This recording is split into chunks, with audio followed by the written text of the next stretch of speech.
They say the past has a scent. Sometimes it drifts through the corridors of our memory like wind through wheat, carrying the fragrance of sun-warmed hay, soapstone chimneys, and the dusty leather of weathered riding tack. Other times it waits, quietly tucked in the corner of an attic trunk, until something, a sound, a word, a break coaxes it loose. This story came to me on an afternoon thick with the song of crickets. I was walking the back road outside Brammer Hollow, not meaning to remember anything at all, when I passed the old stone step that used to lead to Miss Ellen's gate. The house is gone now. Wildflowers run rampant where her garden once dreamed in neat rows, but the step remains, moss-ringed and steady, and it was then standing there, letting my fingers brush over aging stone that I remembered. Not all at once, no. Memory rarely arrives like thunder. It seeps, pooling in corners, asking to be noticed. At first it was just a scene, a sunset pooling gold across the paddocks, the spindly legs of a great awkward animal silhouetted against the sky, and a stillness so complete it felt like the breath of the earth herself. Then the bray dot. It wasn't a noise, not exactly, more like a declaration in a language older than ours, tremulous and defiant. It split the quiet like lightning across velvet dusk, and everything changed. But I suppose, to understand the weight of that moment, we must start further back. You'd never buy the ending if you didn't know the texture of the beginning, the grain of the wooden fences, the way the wind sounded curling round stone cottages, the hush of a village like Brammer Hollow. It was the kind of place even maps overlooked, just a blink off the main road, a fading cluster of cobbled alleys bordered by poplar trees and iron-latched doors. Children played in the dust until their knees were patched with dirt. Mail arrived Thursdays, and gossip arrived first. People knew each other's habits like the back of their own gnarled hands. Lights that came on early in the evening meant cold supper. Laughter that echoed across the lanes meant a letter from a far-off son, or rain put off for another day. It was a village built more on rhythm than Ruland, where silence wasn't absence, but a kind of language in itself. And into that silence came the donkey, but not just yet, before his hooves touched the hollow's edge, before his breath steamed.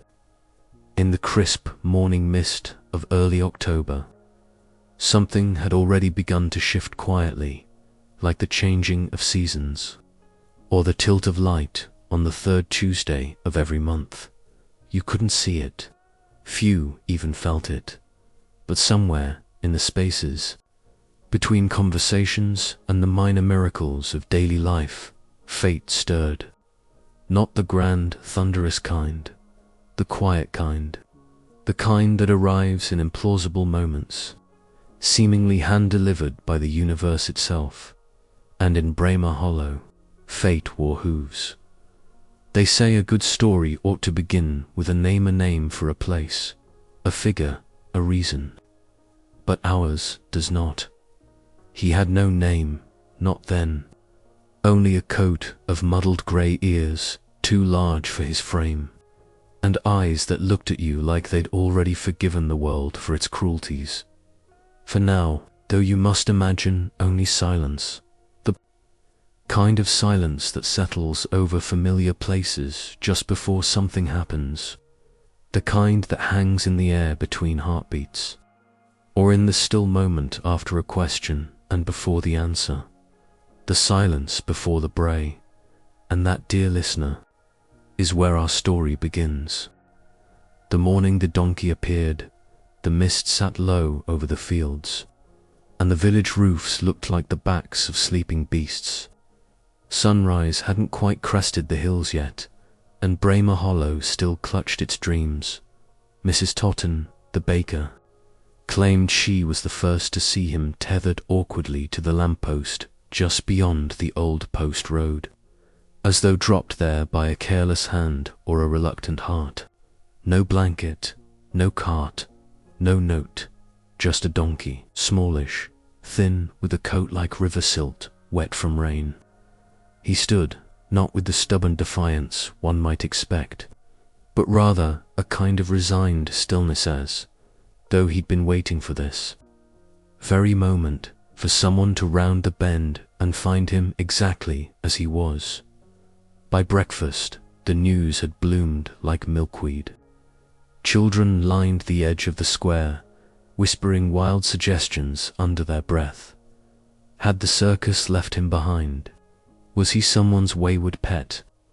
Samuel Whitaker thought he might be cursed. He'd been reading old almanacs again, the kind that spoke of omens. No one came forward to claim him, not that day, not ever. He didn't move much. A twitch of the ear now and then, a slow turn of the head if someone passed too closely.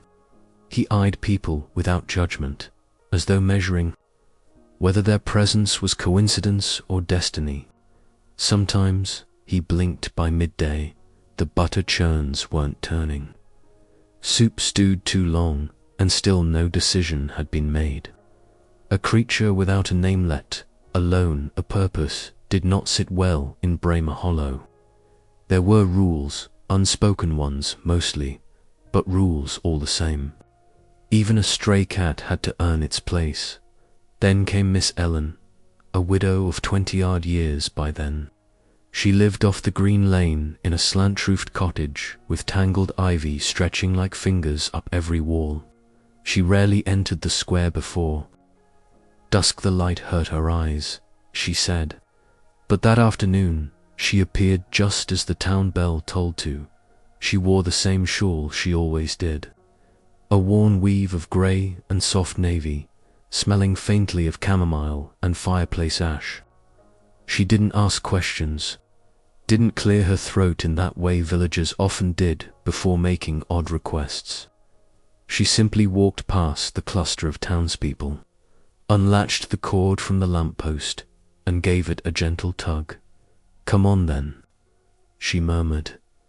The donkey lifted his head and followed. There was no protest, no balking. His hooves clicked lightly over the cobblestone, and the village parted around them like reeds before a boat. Miss Ellen didn't look back, and somehow that seemed to settle the matter. He was hers now, or perhaps she was his. It was hard too. Say Miss Ellen was no stranger to strays.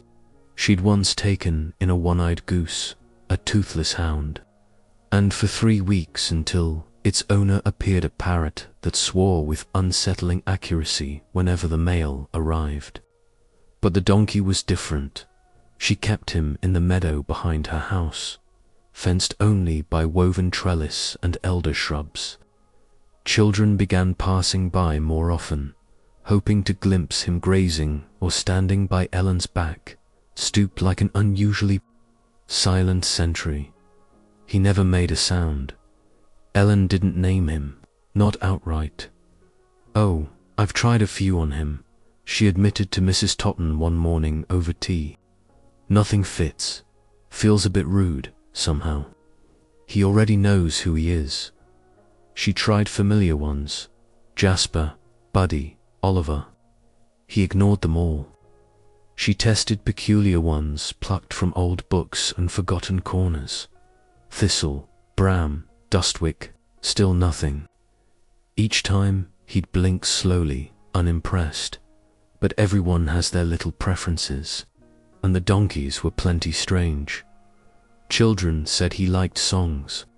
If they sat beneath the apple tree in Ellen's yard and sang in soft, lopsided harmonies, he would saunter over, ears twitching delicately, and listen intently.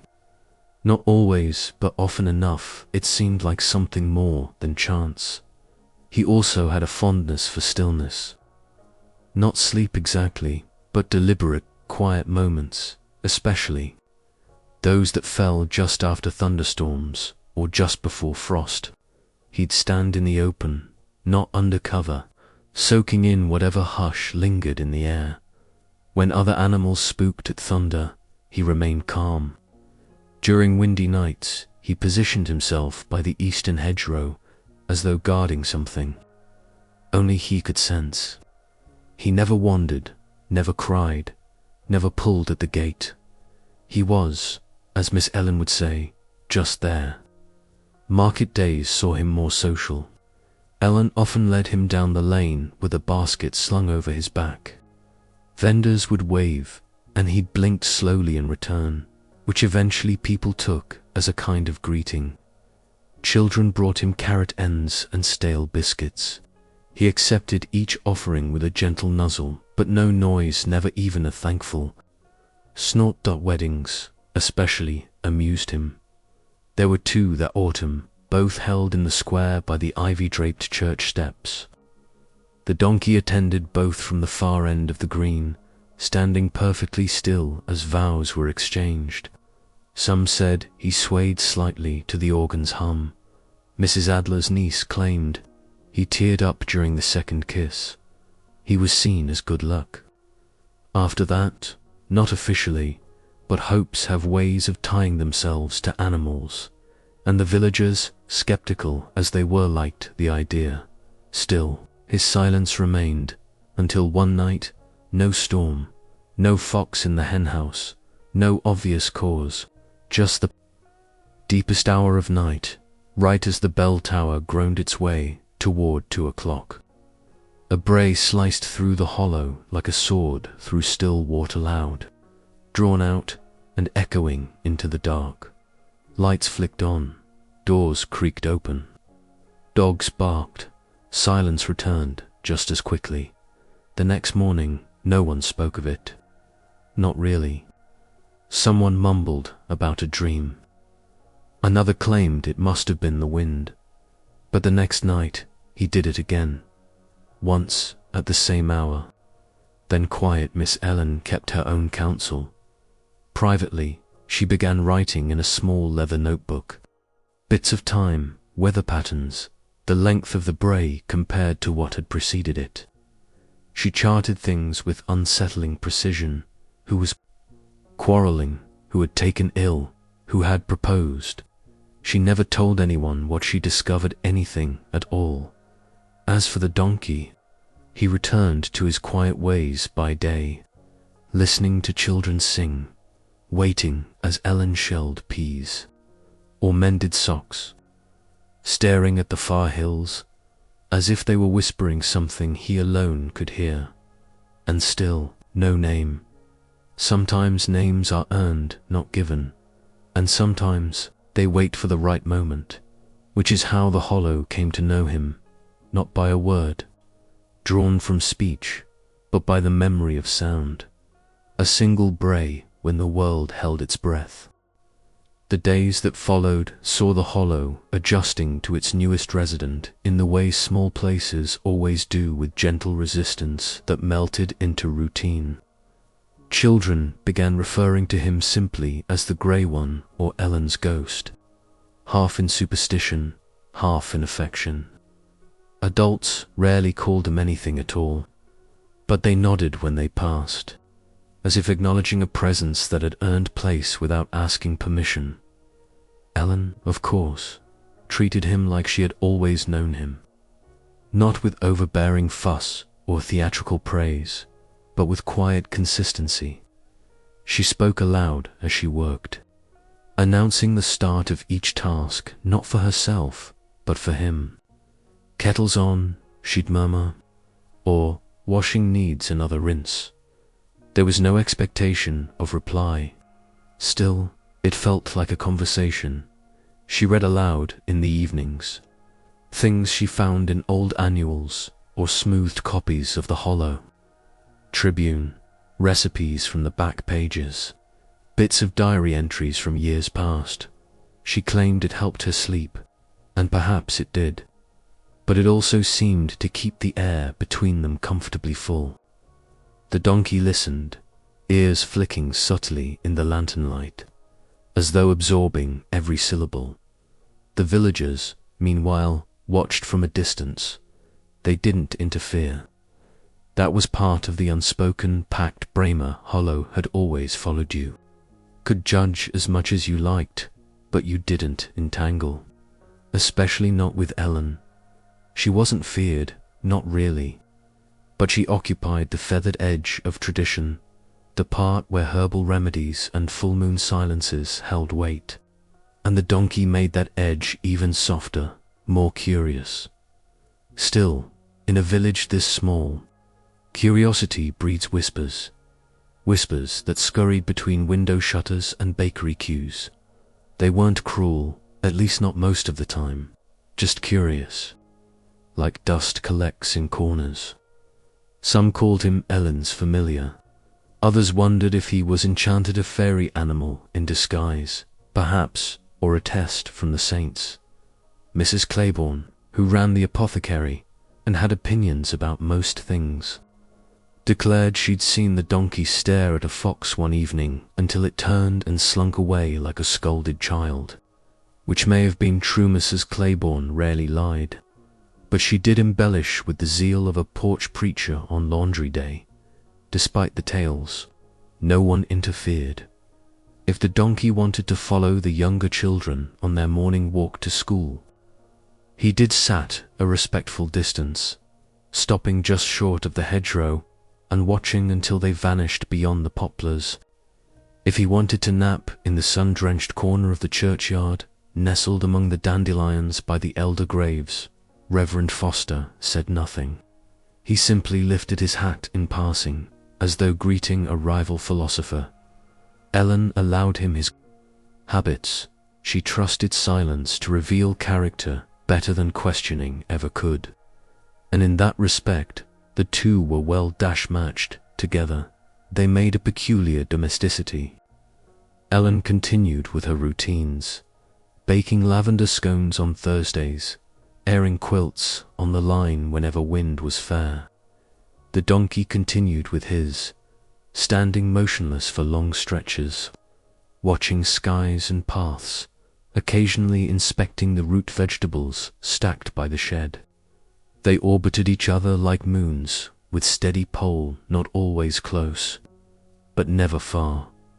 And so, without anyone noticing quite when it happened, the donkey became a fixture of Bramer Hollow, not an interruption, not even a guest, but a quiet part of the fold, as steady as the bell tower and as local as the mist on the pond.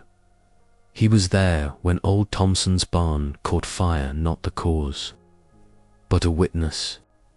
He stood alert and calm as volunteers hauled water from the well, and when the blaze was doused, he knelt momentarily in the ash-dusted grass, as if acknowledging something sacred had passed. He was there during market fairs, led gently by Ellen past stalls of dried herbs and beeswax candles. He never pulled, never strayed, only stood near the apple crates or leant his back to carry bags when Ellen bartered. People began offering scraps just for the honor of seeing him up close. They whispered greetings. He blinked solemnly in return, and he was especially there present without flourish at moments that asked for quiet. Like funerals, there were 3 that autumn, each marked by drifts of marigold and cypress, each quiet in their own ache. And at each, the donkey took up a place at the fringe of the cemetery, just beyond the stone arch where birds nested and lichen thrived. He did not move or bray. He merely watched steady, ears forward as families said goodbye and wind swirled in between the words. That presence, more than anything, shifted how the village saw him, not as Ellen's curiosity or a child's indulgence, but as something else. A keeper of silences too wide for speech, a witness to things without needing to understand them. It was Mrs. Aldridge, always the first to spot a change in mood, who said one morning as she swept her porch, "He's not from here, but he belongs more than most." And with that, a kind of reverence settled in, not always spoken, but felt like the hush before snowfall. Still, the donkey remained himself. He did not offer tricks or show affection in the usual ways. He did not follow commands, never allowed, bridle or bit. But if someone spoke to him with intention, heart low in voice and breath, steady, he would listen, unmoving, completely attentive. And if they were silent long enough, he'd sometimes walk away, but not before offering one long look, like he'd measured whatever sadness they carried and understood it, even if just a little.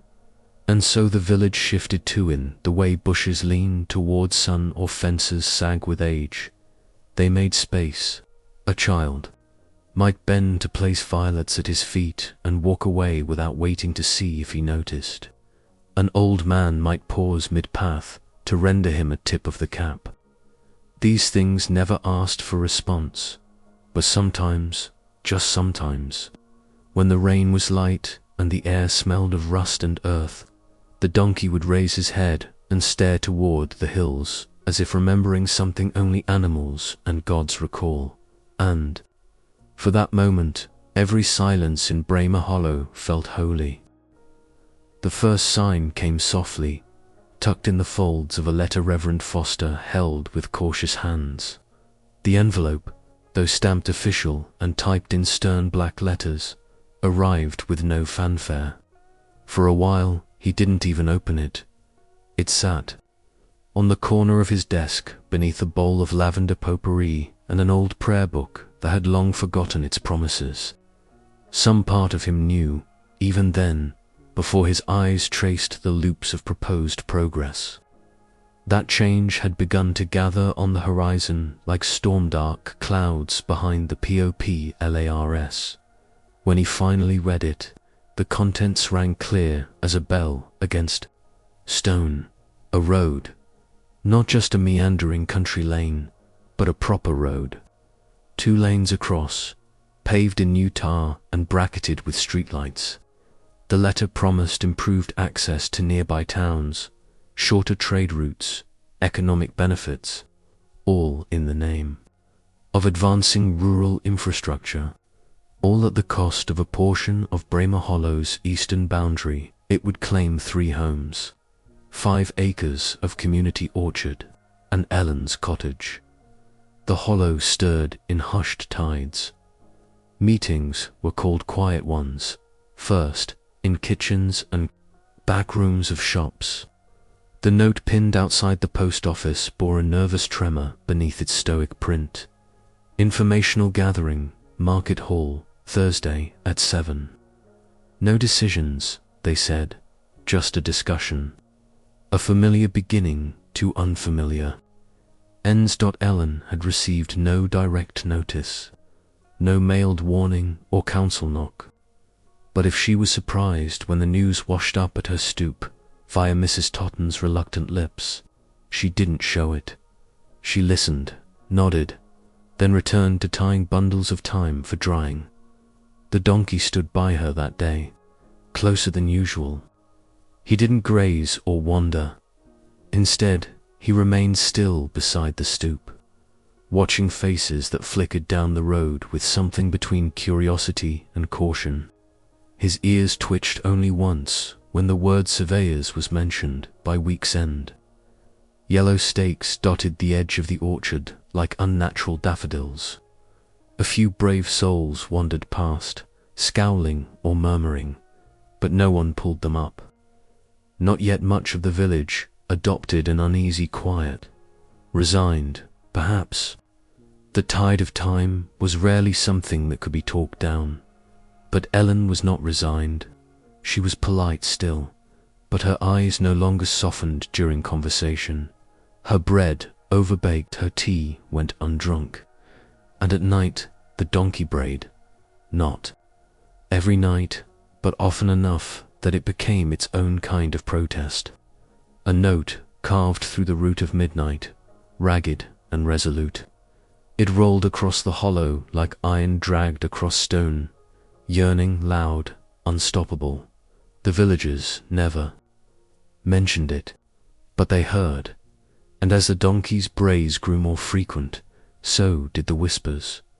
They no longer wondered if he was enchanted or if Ellen could speak with owls. No, the conversation shifted to something more pressing. Could he? No. Because each night he cried, something followed. The day after the first bray, a rusted pipe burst beneath the proposed roadbed. After the second, a thunderstorm downed the heavy limb of a sycamore tree across the survey markers.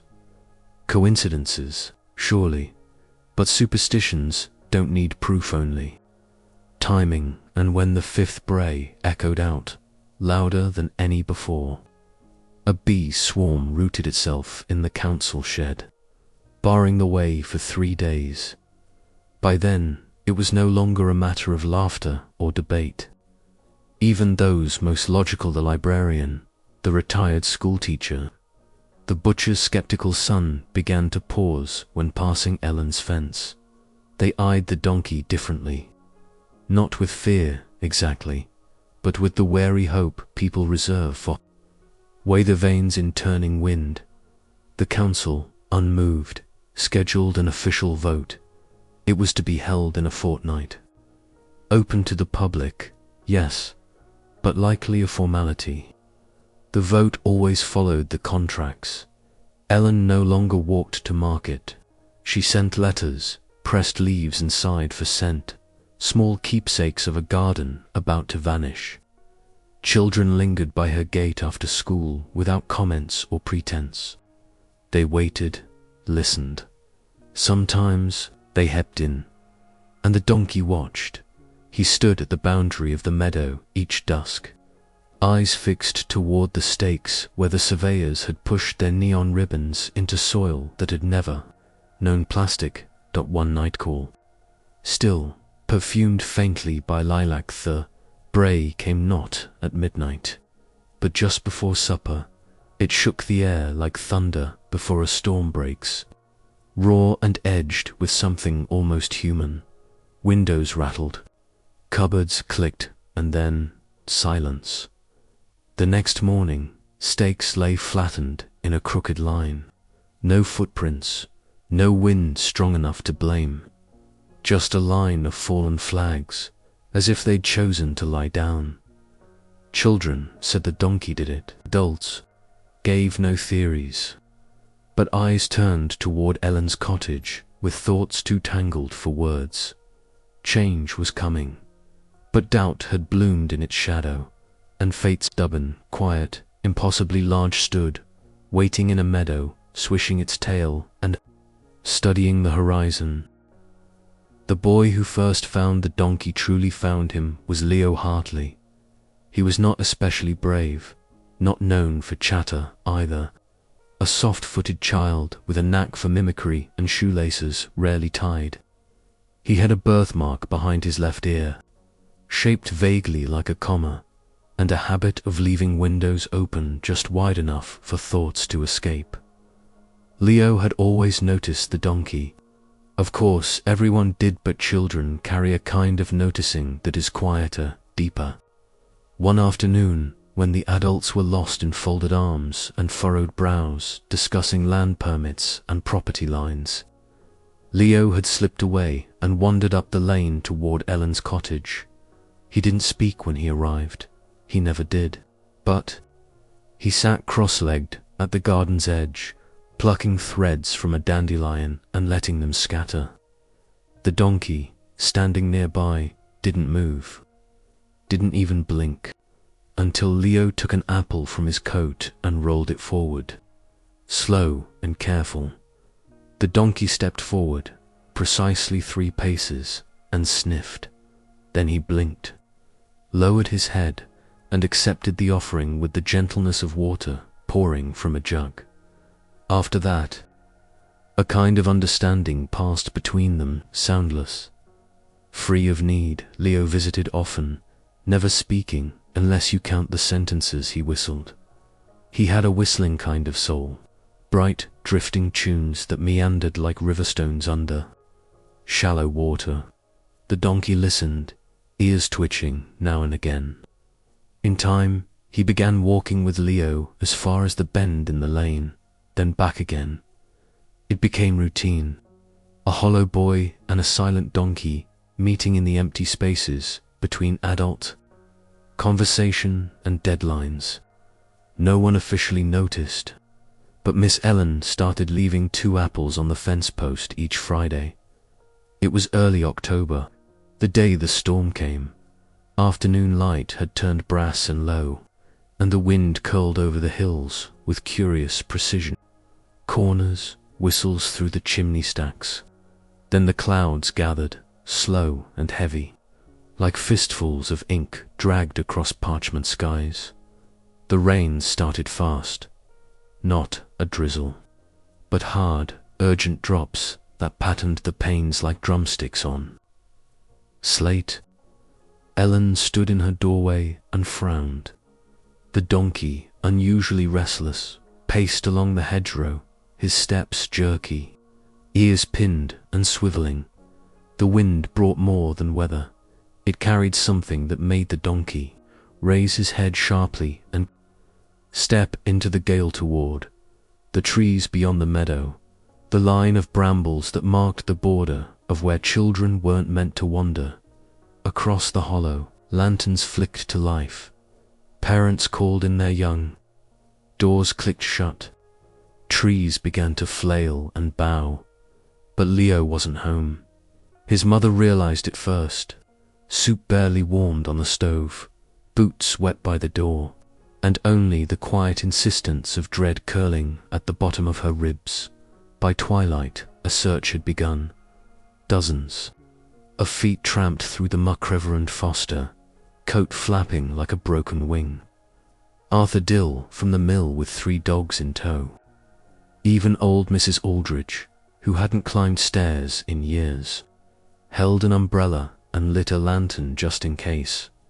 They swept the village, called out, no answer. Ellen didn't join them, not at first. She simply watched, and the donkey stood beside her, still again, but not idle.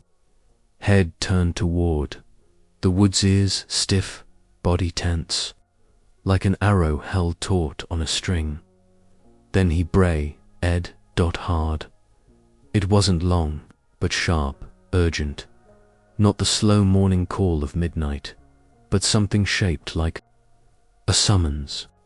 His hooves struck the earth once, twice, then he bolted. Ellen moved fast for her age, gathering her shawl and hurrying after. He's going toward the pine hollow. She shouted into the wind. 3 others followed her cry, perhaps out of faith, perhaps because it was all they had left to go on. The donkey did not hesitate.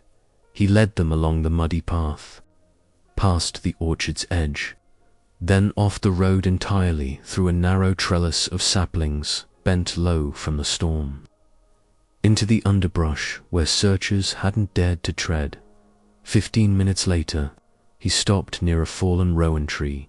There, curled beneath the gnarled trunk and shielded from the worst of the storm, was Leo, sodden, shivering, but alive. His eyes were wide, blinking as if recalling where he was. In his hand, still gripped tightly despite the cold, was half of an apple much, bruised but unmistakable. The donkey stood watch as they lifted the boy.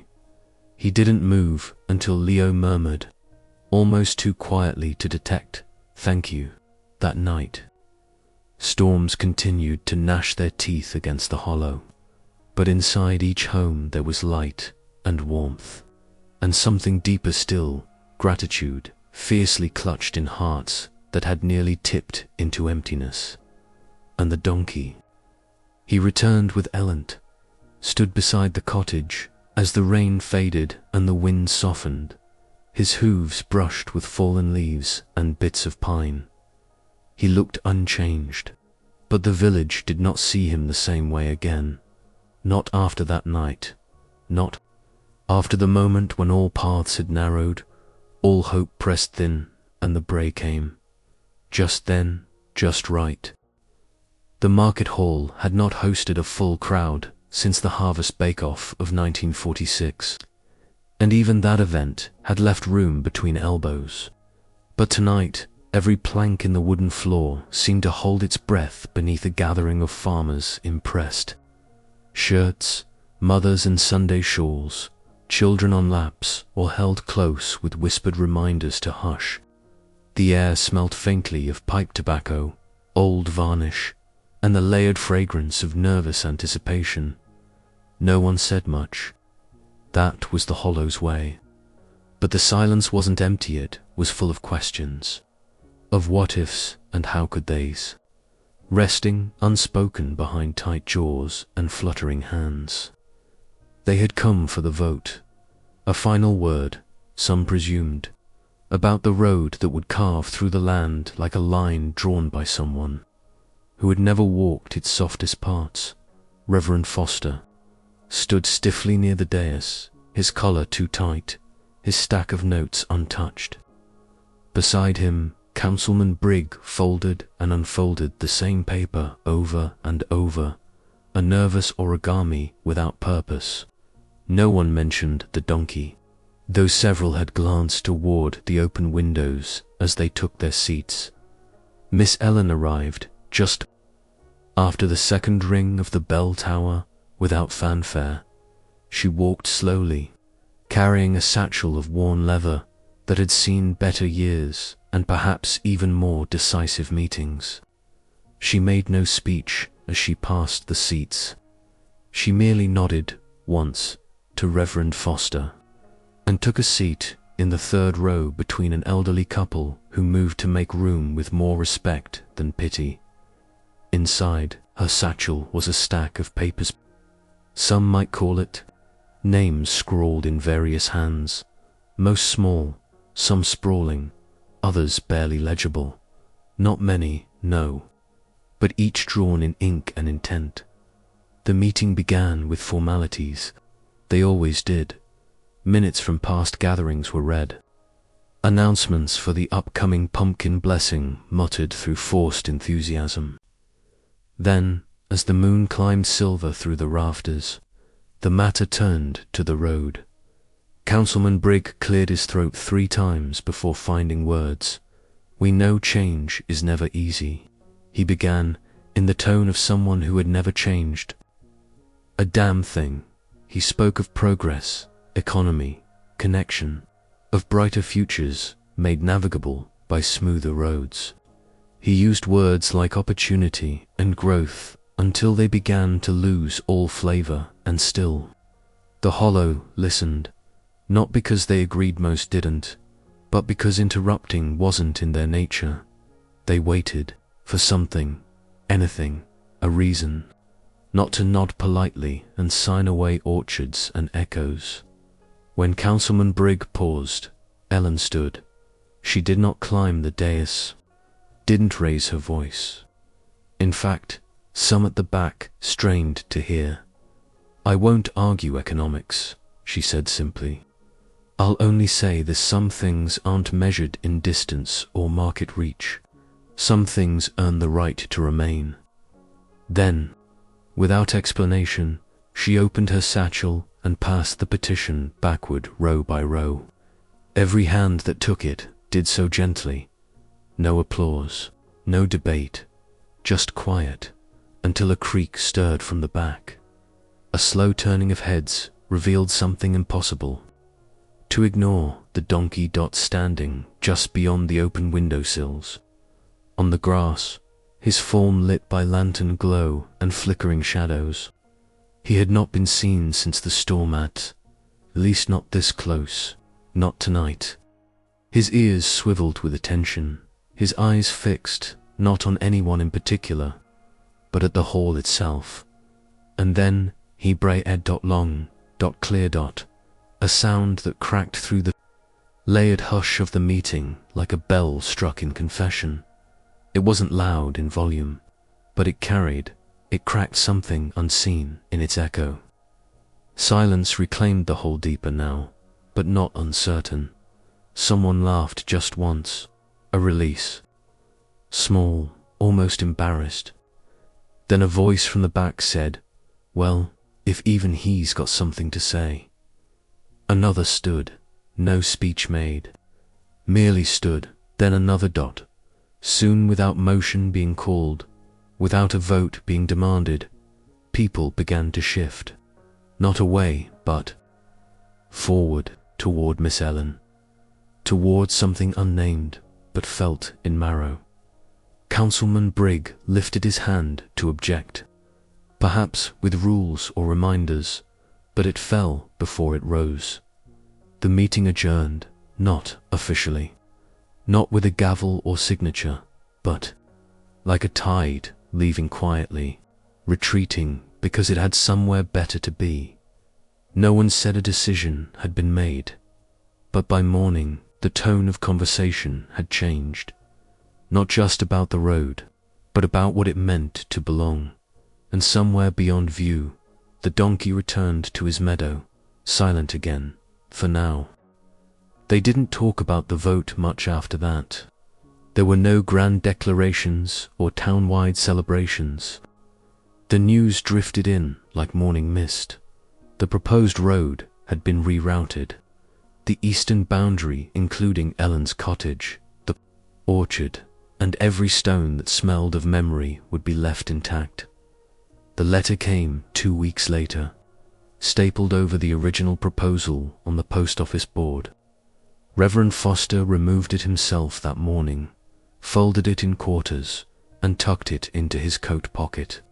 Some claimed he smiled, others weren't certain. But either way, the hollow let the moment settle without ceremony. It wasn't in there, way to cheer loudly. But those who knew what could have been lost walked a little slower past familiar trees.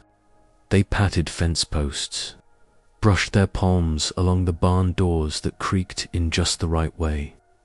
Whispers began, soft but warm, not the fearful kind of before but stories, the kind that stretched truth toward meaning. They spoke of the bray, how it wasn't just a sound, but a choice. How it arrived at a moment when silence wasn't absence, but suspense. Between one breath and another, the donkey had filled the space with something undeniable. Some said it was luck. Others called it fate. A few, like Mrs. Claiborne, argued that the donkey had always known, had waited for precisely that instant. That patch of moonlight on floorboard, to cast his voice where it would shake the most. Miss Ellen did not offer theories. She tended her garden, wove baskets, walked the donkey into town on occasion with her usual unhurried grace. When asked directly, she would often smile with the kind of patience usually reserved for ripening fruit. He had something to say, was her only explanation, and he waited for us to be quiet enough to hear it. The brays, after that, became. Fewer months would pass between them, but each time, villagers turned slightly toward the sound, pausing in whatever they were doing as if to listen to a piece of history unfolding in the now. Ellen passed away quietly one June morning. There was no thunder, no final scene, just the weightless hush of light moving over a handmade quilt, the faint scent of rosemary and sugar biscuits lingering in the kitchen. She died as she'd lived without spectacle. A note pinned to her door asked neighbors not to worry. It said, simply, "Thank you for the years." She was buried beneath the willow behind her cottage, wrapped in her favorite shawl, with a sprig of lavender in one hand and a cracked teacup resting beside her. The village came, not in droves, but in honest handfuls. Stories were shared beneath. The shade and laughter edged the tears without, ever pushing them out completely. The donkey stood a few paces away the entire time. He didn't bray. He didn't move, but his stillness echoed louder than weeping. Children held their parents' hands tighter, unsure whether he was mourning or merely watching, eyeing the air, perhaps, for the first whisper of her leaving. And then, a week later, he disappeared. No gate left open, no hoofprints down the lane. One morning he was simply ... gone. Some searched the trails. Others left carrots by the gate just in case. But there were no signs, no sounds, no bray in the night to tell them whether. Grief had grown wings and carried him elsewhere. They never found him. Not truly. A few reported sightings a donkey-shaped figure glimpsed near the stone killed south of the ravine. A traveller claimed to have seen him beyond Ashen Moor, grazing quietly beside a stream. But there was never any certainty. Still, the hollow adjusted, slowly, carefully. The orchard bloomed that summer more than anyone expected. The apples hung heavy and sweet, tinged pink at the edges as though kissed by memory itself. The children said the trees remembered. The elders simply nodded and accepted the gift. Stories became legend at the schoolhouse. The younger children began writing short essays, how one voice can change a village. They drew pictures of long-eared silhouettes under stars, and some insisted they'd heard a bray during recess, even when no one else had. Near where Ellen's house once was, the cottage eventually gave in to vines and time. The windows grew mossy, the roof caved inward, but villagers pushed back the growth just enough to leave the stone step bare, a kind of marker, a few carved initials on its edge. One child left a small wooden donkey once, carved from driftwood and pine shavings, sitting watch on the moss dot, and in the square, after a time, a statue appeared. No ceremony, no unveiling, just one morning. A pedestal stood near the low wall of the northern fountain. Upon it, a small bronze donkey is pitched forward, hooves planted steady on imagined earth. It wasn't a perfect likeness, but it didn't have to be. The artist was local, the mold simple, the intent unmistakable. Beneath the statue, on a metal plate aged with patina, were 6 words carved with deliberate care. He brayed at just the right moment. They don't tidy the statue much. Dust and leaves settle when they want to.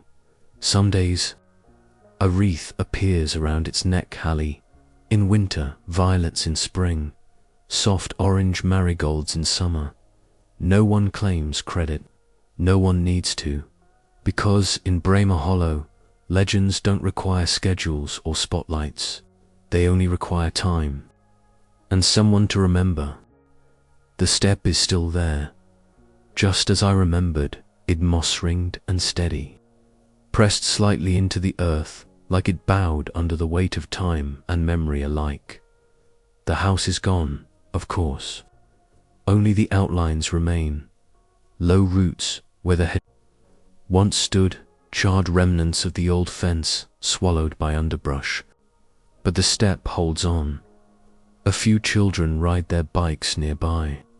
One wears a helmet shaped like a dinosaur. Another is dragging a twig like a sword against the stone wall. Their voices float soft and bright over the fields, gilded by sunlight. One of them pauses, glances toward me, then the step. Briefly, quietly, he offers a nod not to me, I think, but to the history. There's something reassuring about Bramer Hollow, the way nothing monumental ever announces itself here. Change arrives in slow ripples, never breaking the banks. Perhaps that's why the village still feels like breath held between moments. Roads curve where they always have. Trees lean just as they did. The bakery smells like honey and melted butter, and the church bell still chimes slightly off-key when the wind comes down from the north. I walked the same lane Miss Ellen once did. I passed the same flower boxes that now overflow with wild snapdragons. And in July I turned past the fountain, yes, still bubbling, still slightly green with a jand, came at last to the statue. It wasn't large. You could miss it if you didn't look. Tucked along the square's edge, where the cobblestones start to blur into gravel. A bronze donkey, ears uplifted, eyes fixed on something unseen. His posture is unremarkable unless you knew what it meant. Unless you had stood in silence once and listened for stories pressed into the folds of an ordinary bray. People leave things here, little things, ribbons, a drawing, sometimes, and always flowers wrapped in string, stems tied with buttons, or letters, or quiet hopes folded to small. To read. They say nobody in particular tends it, but the base is always swept clean, and someone replaces the offerings when the seasons change. The plaque is worn from weather, but still legible. He brayed at just the right moment. That line has settled into the bones of the village, not just as memory, but as reminder. There are those, nearly grown now, who were only children when he stood by the market hall window and split the silence. They remember it not as fact, but as feeling how the air shifted, how grown-ups stopped, looked around, and began to listen again, not just speak. It's become a saying here. Parents murmur it when children hesitate. Shopkeepers use it when a barnstorm delays delivery and things still manage to turn out fine. Right moment, they'll say, with a nod toward the square, just like the bray. I don't know where he went. No one does. They've spun their yarn stories of hoofprints in untouched snow, of a bray heard on a wedding day miles away, of quiet fields where animals seem to pause all at once and tilt their heads, listening for something ancient, but I prefer not knowing. Some stories need that open ending, that tapering off into the hush of what might be. We are so used to conclusions, to final acts, but there's something far gentler and more lasting in a tale that continues past its telling, something that lives in the waiting, the wondering. When I leave to violets near the base of the statue, no one asks why. 2. For the twins I never saw again after we left the hollow. They always said the donkey was magic, that if you stood near him long enough, he'd teach you how to listen to the wind and hear more than air. I leave the violets and stand quietly a moment longer, not expecting thanks, or thunder, or even a bray, just the stillness, the kind that comes when every note has been played, every gesture offered, and all that's left is the echo. And even that, in time, will fade. But the hollow remembers. It remembers the silences, the startled laughter, the long pause before a child says something, far too wise for their years. It remembers the feel of hooves in the dirt, steady as heartbeat, quiet as belief. Not all heroes travel fast. Some keep to back lanes and hedgerows. Some wear soft grey coats and watch the world like it's speaking in signs. And some wait their whole lives for a single moment, a gap wide enough for their voice to pass through and stitch something broken whole again. It doesn't matter where he is now. Some things don't belong to time or place. Some lives braid themselves quietly into the fabric of a village, slipping between buttered toast and rain-wet stone, folded letters and the hush before decisions. He brayed at just the right moment, and the village listened once was enough.